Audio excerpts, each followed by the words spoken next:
Hoy continuamos con Alejandro Montero para ver lo que es la homeopatía a nivel micro.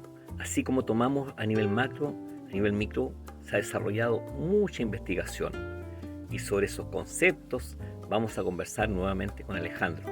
No será esta la última vez, pero esta es una parte muy contundente. Gracias, Alejandro. Estamos en la segunda parte de una conversación con Alejandro Montero, nuestro más grande investigador en nanopartículas que tenemos en Chile en lo que es la homeopatía y la medicina integrativa. Muy interesante lo que hemos hablado ya, pero ahora vamos al tema que nos reúne porque el tema de las nanopartículas y su proyección en el siglo XXI es imparable. Hay que pensar que las nanopartículas están en los cosméticos, ¿ya? Están en productos que sirven justamente para ayudarnos a combatir algunas plagas, ¿ya? En muchas cosas.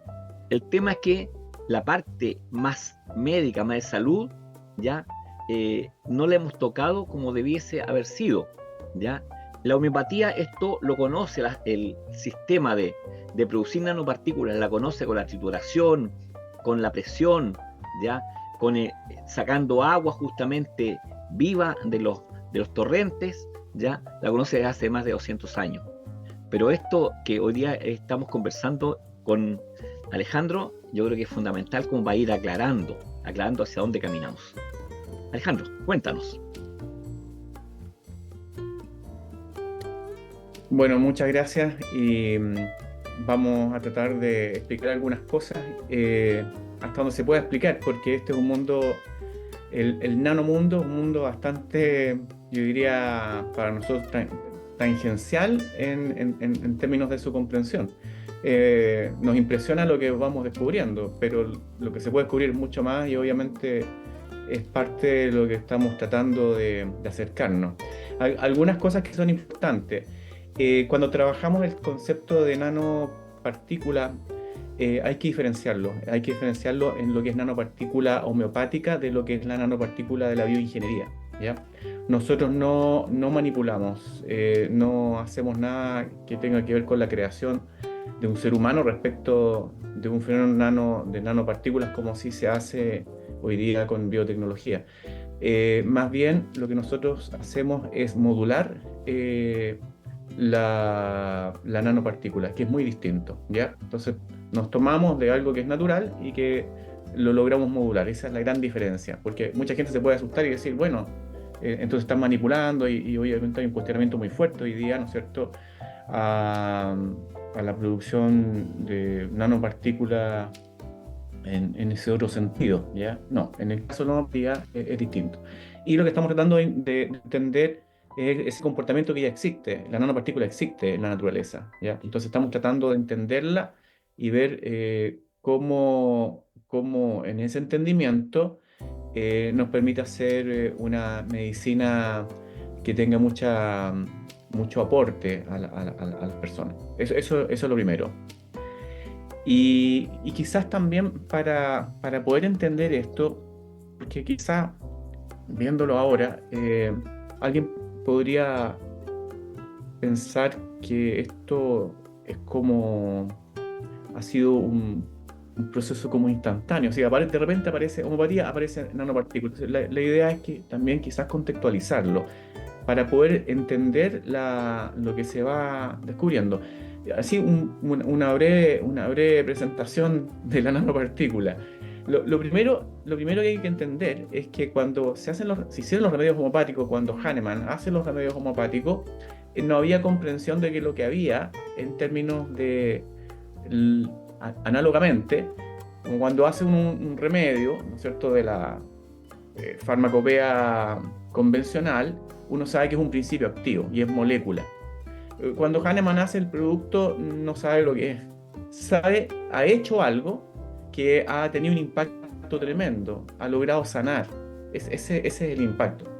Ahora, que él sepa qué es lo que había detrás de eso no, en esa época no era posible, ¿ya? Entonces, durante muchos años, las personas transitamos por más de 200 años con simplemente el efecto de algo que se hizo de manera muy simple, era golpeando un producto y algo pasaba, ¿no es cierto?, en ese golpe que producía un efecto.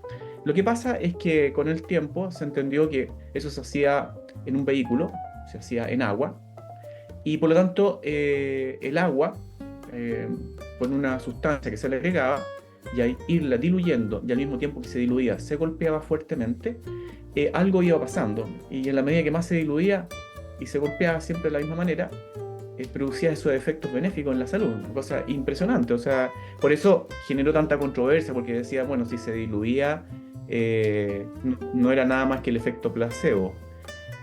Claro, porque se entendía que lo que ahí ya no era ni siquiera la materia original que había, porque estaba muy diluido, sino que solamente agua. Entonces, por eso se acusó a la homeopatía del efecto placebo.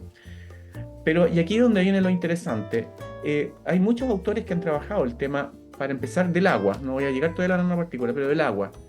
Y quizás mucha gente, porque quizás esto lo está viendo también una persona que es culta, ¿no es cierto? Y que ha leído por ahí algo sobre un señor llamado Masaru Emoto, que trabajó fotografiando cristales de agua. Y él se dio cuenta que el agua cambia su estructura según lo que uno le hace. Y él tiene un libro muy famoso que está en todas partes, donde él fotografió con microscopía, ¿no es cierto?, en ambientes bastante helados, ¿no?, para poder fotografiar. Y son espectaculares las fotografías que surgen. Entonces, ahí es simplemente una fotografía de una estructura, pero ya cambia el entendimiento del agua, porque uno dice el agua es algo inerte. Se nos enseñó que era H2O, y en la imagen mental vemos hasta el hidrógeno, ¿no es cierto?, con el número 2 y el oxígeno, y hasta ahí llega el entendimiento. Da la sensación que no hay más que eso en el agua. Y resulta, mira lo interesante, que aparece un señor, el doctor Mark Henry de la Universidad de Estrasburgo, él es físico y químico cuántico, que él presenta una modelación respecto del agua, y dice cosas bien muy interesantes. Dice, por ejemplo, que el agua está, en medida que se va enfriando cada vez más al estado de hielo, forma monocapas, y tiene monocapas, ¿ya? Cosa que uno no se imaginaría. Tiene monocapas. Después dice que hay onda electromagnética, y él dice que hay una capacidad del agua de almacenar memoria. Y eso está asociado a que una parte de esa estructura del agua capta memoria.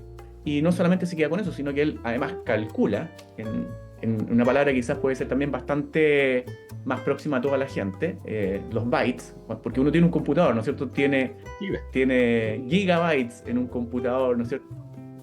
Claro, y él calcula la cantidad, porque eso finalmente se puede reducir a onda electromagnética y a los cálculos que hacen los físicos, ¿no es cierto? Y pueden decir, bueno, hay esta capacidad. Y él llega a decir que el agua tiene una cierta capacidad de almacenaje de agua cuando está en hielo, y por lo tanto permitiría almacenar información. Y calcula que si una célula tiene una cierta capacidad de tener agua, por lo tanto tiene cierta capacidad de tener memoria. Y uno y hace unos cálculos bien sorprendentes. Dice, y si el cuerpo humano de una cierta persona tiene tantas células, tiene entonces tanta capacidad de memoria. Y él llega a una cifra que son bastantes años, que superan los 900 años de capacidad de almacenaje de memoria, haciendo una analogía con una cámara, ¿no es cierto?, que tiene dimensiones, etc. Oye, entonces, fíjense que todo esto, lo que se comienza a hablar del agua, cambia, porque ya, indistintamente de los avances que el doctor Mark Henry ha generado después, ¿no es cierto? Además, es ubicable porque tiene su página, tiene sus publicaciones y todo, así que lo pueden revisar. Al margen de eso, ya no es este concepto simplemente del agua, que es inerte, que no pasa nada, sino que ahí hay una capacidad de memoria que está asociada, en este caso, a la onda electromagnética. Entonces, bueno, se va entendiendo de una manera distinta, entonces ya no es simplemente agua. Entonces, cuando llegamos al tema de la nanopartícula, es porque esa agua ha sido entonces explorada a través de métodos más sofisticados, ¿no es cierto?, como microscopios electrónicos, que tienen unos nombres bastante raros que no voy a mencionar ahora, pero que son microscopios de última generación, de una capacidad tremenda. Y llegamos, por ejemplo, a un doctor, el doctor Rajendran de la India, que él con estos instrumentos fotografió nanopartículas que están presentes en los remedios homeopáticos. Entonces ya llegamos y se da un salto tremendo, ¿no es cierto? Desde decir, no es solamente agua, porque se estructura, a decir que dentro del agua hay unas estructuras que nadie sabe mucho de qué se trata todavía, pero se sabe que son estructuras que se les llama nanopartículas, ¿no es cierto? Y que están presentes y van cambiando según el tipo de remedio homeopático que sea. Ya sea porque cambiamos el ingrediente, por ejemplo, tiene estudios sobre aurum metallicum, hay estudios, tiene sorinum, que es un no soe, ni siquiera estrictamente homeopático, ¿no es cierto? O tiene en sulfur, etc. Entonces él dice, bueno, son distintos, porque las fotografías son distintas. Hay, ¿no es cierto?, un análisis que él va haciendo en las dinamizaciones, que son distintas. No es lo mismo una CH3 o una CH30, él mide 50 milesimales también. O sea, hace un estudio y publica un libro muy interesante respecto de cómo se ven estas estructuras. Entonces, te fijas cómo vamos avanzando y llegamos a los estudios que ha hecho la doctora Iris Bell de la Universidad de Arizona, que ella ha hecho un trabajo muy sorprendente también, muy interesante, de mucha profundidad en nanopartículas. Ella ha publicado esto. También eso es interesante porque uno puede decir, bueno, sí, pero esa información, ¿dónde está? Bueno, está publicada en revistas científicas, de revistas indexadas, de revistas de alto impacto. Entonces tampoco a uno lo pueden criticar de que es un decir, ¿ya? Que es un dato. No, es información sistematizada, investigada, método científico, y cuando uno publica, obviamente, cuando uno dice revista indexada, significa que ha pasado por un filtro muy, muy fuerte respecto de lo que va a decir. Entonces, ya nadie puede cuestionar de que esto tenga algún, ¿no es cierto?, algún impedimento para seguirse hablando, ¿no es cierto? Entonces, la doctora Iris Bell ha hecho un planteamiento sobre los trabajos de nanopartículas que son muy interesantes. Ahora, si uno lo mira desde un punto de vista de los aportes que se han hecho y pensando hacia dónde va todo esto, todavía estamos muy lejos de entender bien esto, porque es como, efectivamente, nos hemos acercado ahora, sabemos que es nanopartícula, pero todavía hay mucho trabajo que está puesto en la estructura. Y entonces miramos la nanopartícula. Cuando uno mira un ser vivo, hay tres elementos que son interesantes de ver. Y eso lo dice el doctor Capra, también en un libro que se llama La trama de la vida, que es muy, muy bello ese libro. Dicho Capra. Y él habla de tres Capra, exactamente. Y habla de tres elementos muy importantes. Él habla de las estructuras en un ser vivo, habla de los procesos en el ser vivo y habla de las relaciones en el ser vivo. Entonces, para entender lo que es un ser vivo. Y si uno toma estos mismos criterios, ponerlo en el plano de los criterios, entonces, y uno analiza este tema de la nanopartícula, uno tendría que ver en qué medida ha dado cuenta de la estructura, que es lo que más hay en el estudio de nanopartículas, ¿no es cierto?, la caracterización de la estructura. Pero viene un par de todavía desafíos que para allá vamos, en esa línea estamos, que tiene que ver con cuáles son los procesos y cómo se pueden caracterizar esos procesos y explicar esos procesos, ¿no es cierto?, que suceden en los seres vivos, pensando en el efecto de la nanopartícula homopática, ¿no es cierto? Y un tercer elemento que tiene que ver con las relaciones. Porque esto que plantea Capra es algo absolutamente mezclado y muy difícil de desagregar. No hay diferencia entre estructura, proceso y relaciones. Cuando uno tiene el ser vivo es una sola cosa, digamos, ¿ya? Esto uno lo separa para poder entender un poco mejor.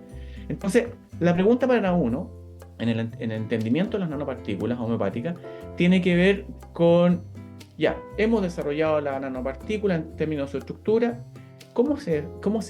¿Qué procesos son los que se generan? Entonces, ahí hay una línea muy poderosa de trabajo que a mí me parece que es interesante en la relación, por ejemplo, de los estudios que ha hecho la doctora Niurka Benesse con proteómica. Porque la proteómica uno puede entender, ¿no es cierto?, el efecto que produce la nanopartícula en las células, en la activación y desactivación de genes que producen ciertos péptidos que son los que explican, ¿no es cierto?, el fenómeno de la vida en términos prácticos, porque se producen ciertas proteínas que cumplen funciones. Bueno, esa parte es el entendimiento proceso. Entonces la pregunta es, ¿cómo se relaciona la nanopartícula en relación, ¿no es cierto?, a los fenómenos que pasan en el cuerpo? Ese es un gran trabajo, una línea que yo creo que va a permear los próximos años. Yo creo que por ahí van los estudios. Yo creo que no se desarrollan mucho por los costos que tienen asociados los trabajos con espectrometría de masa. Eso no es fácil. No es fácil encontrar espectrometría de masa o acceder, porque en Chile existe espectrometría de masa, ¿no es cierto? Muchas universidades tienen, hay institutos privados que tienen espectrómetro de masa. Pero acceder por los costos no es tan fácil, digamos, ¿ya? Y además necesita gente profesionales muy bien formados para hacer los análisis que se producen a partir de eso. Bueno, ahí tenemos una gran línea de trabajo. Y la otra línea, que es la que nosotros hemos avanzado, y eso ahí tengo una cierta felicidad de poder haber hecho algunos hallazgos y algunas contribuciones sobre eso, que tiene que ver con el tema de las relaciones. Y las relaciones tienen que ver con un concepto que se llama los patrones. El patrón es una configuración. Entonces la pregunta es, ¿qué patrones se pueden entender a partir del estudio de la nanopartícula? Esa es una pregunta que no se ha hecho en el mundo homeopático todavía, ¿ya? Yo creo que es una pregunta que está pendiente. Ahora, ¿por qué entender los patrones es tan relevante? Porque en el patrón uno descubre qué es lo que está haciendo finalmente. Entonces quiero dar un ejemplo. Cuando uno mira un remedio homeopático, cualquiera, uno puede hacer el primer trabajo, ¿no es cierto?, y decir, aquí hay estructura. Entonces cuando dice estructura, uno está pensando, caracteriza silicia y dice que en una dilución CH2 existen 2100 millones de nanopartículas que tienen un tamaño aproximado promedio de 200 micras, digamos. Es un trabajo de estructura.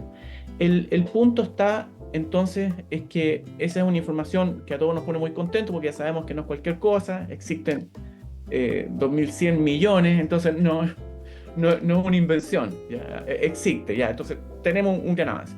¿Dónde está el tema de la relación? ¿Dónde está el patrón? Cuando uno toma esa CH2 y la diluye y la dinamiza, pasa a una CH3. Y si vuelve a hacer lo mismo, toma esa CH3, la diluye y la dinamiza, pasa a una CH4. ¿Cómo se hace eso en homeopatía? No lo explico hoy día, pero se va diluyendo en forma centesimal y se va dinamizando, que es el golpe que recibe el frasquito que uno está trabajando. Lo que sucede, si uno esto lo lleva, ¿no es cierto?, y lo hace muchas veces, se va a dar cuenta de que cada vez que uno está diluyendo, uno toma esa porción y la diluye, pero todavía no le da el golpe, solamente la diluyó.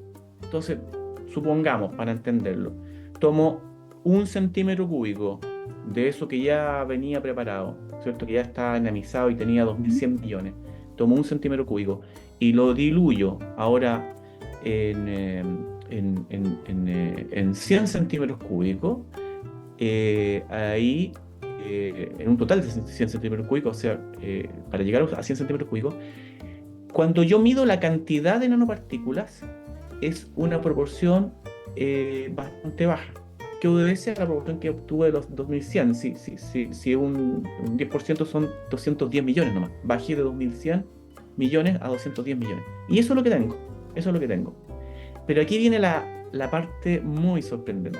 Si uno golpea fuertemente el frasco, lo que va a producir es que eso aumenta 4 veces aproximadamente, 4 veces esa cantidad, solamente por haberlo golpeado. Es decir, uno está ingresando energía y de alguna manera esa nanopartícula que estaba ahí se reproduce.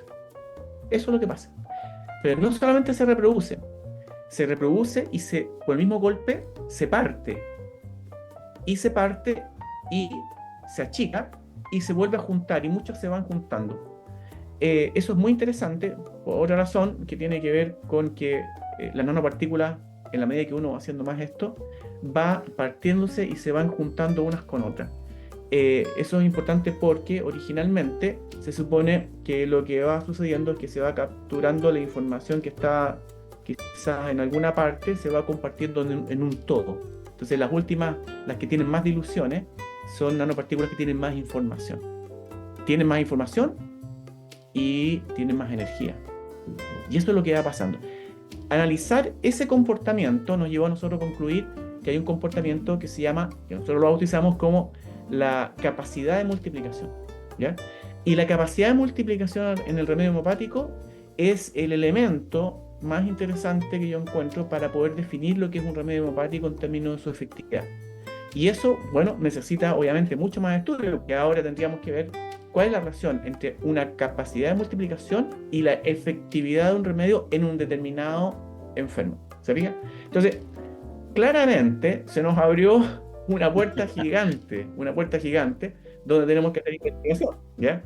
Y eso es lo que estamos tratando de hacer humildemente, en este caso desde CIMASUR, con la doctora Nilka Meneses, que participa en nuestro equipo, y viendo cómo enfrentamos ese desafío, que está muy entretenido, es muy desafiante, pero es tremendamente interesante, ¿ya? Muy interesante. Bueno, sí, yo creo para que empezar. Eso, mira, Alejandro, yo creo que eso es fundamental, porque mira, finalmente uno se va dando cuenta que lo que se decía en la homeopatía, hay un macrocosmos y un microcosmos, ¿ya? Y se van estableciendo relaciones, pero las relaciones, o sea, los conceptos son los mismos finalmente, tanto arriba como abajo, ¿ya? Y lo que conversaba hace un programa atrás, 2 programas atrás con Ewald Finsterbusch, respecto a que esto se venía dando y está escrito desde mucho antes, es decir, pensemos en la Biblia, que aparece la sanación del paralítico en el estanque de Betesda, con el agua que corre, ¿ya? Se da cuando Moisés rompe la roca, ¿ya? Y brota de la roca agua que le sirve al pueblo como para seguir caminando. O sea, la multiplicación de los panes, ¿ya? Que hay una energía que se traduce en 5 panes a 5.000 personas, ¿ya? Es decir, a ver, tenemos eso que está puesto en la historia. Lo que las fuentes, por ejemplo, Vitruvio, que era un arquitecto de una época muy atrás, ¿no es cierto?, romana, el hombre Vitruvio ya decía que hay que llevar a la gente que seguía a Esculapio, ya como Dios, tenía que estar en fuentes de agua corriente, ya, ojalá cascadas. ¿Para qué? Justamente para agitar. O sea, siempre el movimiento, el agua son muy importantes. Por eso te digo yo hoy día a nivel científico, lo que ustedes están haciendo es maravilloso, porque va a permitir a personas que viven en lugares muy alejados, que no tienen posibilidades, tener la posibilidad por parte de un buen homeópata de darle salud. Así es. Y fíjate a propósito de lo que tú dices, uno también podría concluir otro tipo de cosas, como por ejemplo el cuidado que tiene que tener con el agua que está tomando. El cuidado del agua no solamente un tema de las reservas que se van agotando, del acceso, ¿no es cierto?, sino que también tiene que ver con la calidad del agua que tomamos. Es decir, hoy día se produce mucha agua en formatos que se consumen y que son aguas que vienen tratadas para poder ser consumidas desde la industria, ¿no es cierto?, y que va tomando información de la industria pesada, digamos, y que a uno le llega finalmente en envases que son bastante cuestionados, ¿no es cierto?, porque también transfieren información y que van afectando la salud de las personas. Entonces, hoy día no es lo mismo tomar cualquier agua, ¿ya? O cuidar el agua, hoy día tiene un nivel de conciencia muy distinto al saber este tipo de cosas. O sea, claro, si uno pensaba que el agua es algo inerte, que no le entran balas, como se dice vulgarmente, no es así. El agua, imagínate con esto que yo decía del doctor Henry, que dice que tiene una capacidad de retención de información tremenda, pero tremenda. Entonces, después de eso yo claramente trato de siempre tener mucho cuidado con las aguas que consumo, o con el cuidado que hago sobre las aguas, de manera de no contaminarlas. no solamente pensando en mí, ni tampoco solamente pensando en las personas que cohabitamos hoy día en este planeta, sino que es una responsabilidad con las generaciones futuras. A eso se llama sustentabilidad. Tiene que ver con cómo le traspasamos bienes que son comunes, que es distinto a hablar de un recurso. Cuando hablamos de recurso natural, a veces nos vamos por la idea de la explotación de los recursos. Hoy día se habla de bienes comunes, porque el agua es un bien común que le pertenece a la generación futura. No es verdad que nos pertenezca ahora. Nosotros tenemos una responsabilidad muy grande de administración de esa agua, para el bien de todos, digamos, ¿ya? Entonces, bueno, todo esto nos va ayudando mucho a ese entendimiento, a tener mucho cuidado. Tú mencionas, ¿no es cierto?, cosas que son muy importantes, digamos, respecto de Sagradas Escrituras. Eso nos lleva también al tema de la ética, ¿ya? Y a nuestra espiritualidad respecto de la relación con los bienes comunes. Una espiritualidad del cuidado. Hoy día, ¿hasta dónde llega nuestra espiritualidad del cuidado? ¿Ya? Entonces, todo eso, fíjate que desde lo micro, ahora entendemos también algo que es mucho más interesante y que nos puede ayudar también a ser más sensibles con esta ética del cuidado, en este caso del agua, que es el tema que estamos hoy día abordando, pero debería ser con todo. Claro.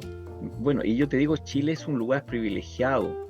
No debiéramos realmente, y estoy hablando de mi país, pues, aunque esto se va a ver en otros países, pero es importante. ¿Por qué? Porque la cordillera también saca las lluvias, las nieves, arrastran mucha agua y nos dan también el carácter. Ya lo decía también Eval en su entrevista, ¿ya? Es decir, yo creo que hay un gran proceso. Ustedes son pioneros, ¿ya? Niurka y tú son pioneros, y espero poder tenerlos justamente más adelante a los dos conversando sobre estos temas, porque realmente no se agotan en espacio tan chico tiempo.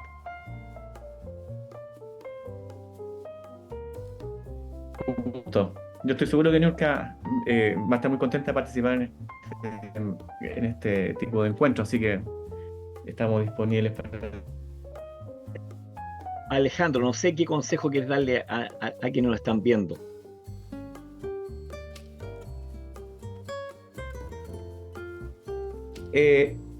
Yo no sé, no sé, quizás no soy muy bueno para dar consejos, pero lo que, en el entendido de lo que estamos conversando, y, y también en el entendido de un contexto muy agresivo hacia la homopatía, mucha gente a veces tiene dudas porque dice, bueno, quizás tienen razón y cuando compro un remedio homopático, quizás es más bien mi mente que me dice que mejoré, y a veces puede caer en la duda. Y yo le diría que no tenga dudas, porque el remedio homopático efectivamente tiene, ¿cómo se llama?, un componente que es el que produce esa efectividad que uno está viendo. Y como en todo orden de cosas, siempre, si alguna vez falla, puede que el diagnóstico no esté bien hecho, por lo tanto el remedio no está bien indicado, ¿no es cierto? Y también siempre pueden haber otras explicaciones de por qué no funciona, pero que el remedio homopático tiene, ¿no es cierto?, una explicación, hoy día ya es algo que está asumido y ya no es difícil que alguien hoy día venga a cuestionar esto. O sea, derechamente antes había una crítica muy fuerte, pero ¿por qué no teníamos esta información? ¿Ya? Porque hoy día, incluso a mí me ha tocado anecdóticamente estar muchas veces con detractores a la homopatía. Entonces me hacen cuestionamiento. Entonces yo, ¿qué les respondo? Les digo, mira, yo te voy a dar algunos datos más para que tú puedas hacerme un cuestionamiento mejor. Entonces yo mismo les doy alguna información para que puedan hacer una mejor crítica a la homopatía, ¿ya? Pero claramente no va por el lado de si el producto homopático funciona o no funciona, si sobre sus componentes, si tiene o no tiene algo que explique, no, eso ya es historia pretérita, digamos. Yo creo que hay que ponerse un poco más al día y más bien hoy día, imagínense lo que decía yo, la investigación que se hace, las publicaciones que se tienen, el nivel de trabajo que se está teniendo, con los mismos instrumentos que hoy día la medicina convencional, la farmacología convencional, trabajan los remedios alopáticos. con la misma tecnología se trabaja con los remedios homopáticos. Entonces, ¿qué estaría fallando? ¿Cierto? Podríamos también cuestionar que los remedios alopáticos no funcionan porque los instrumentos quizás van a ser cuestionados también. No tiene posibilidades ese análisis. Entonces yo diría a la gente, tengan absoluta confianza de que la homeopatía no solamente es una excelente terapéutica, sino que también es un excelente modo de vida y tiene una tremenda capacidad diagnóstica porque aborda la totalidad del paciente, no la particularidad del paciente. Entonces da muchas más opciones para una buena salud. Si eso Muchas sirve como gracias, consejo, Alejandro. bueno, Agradecido de ti por todo lo que nos has entregado, tu conocimiento, y esperamos tenerte a ti y a Niurka más pronto que tarde. Gracias. Muchas gracias a ti. Nuestra Gracias. próxima cita va a ser con la doctora Ingrid Yupanqui. Ella es neuróloga y es una de las especialistas en sintergética de nuestra región. Una gran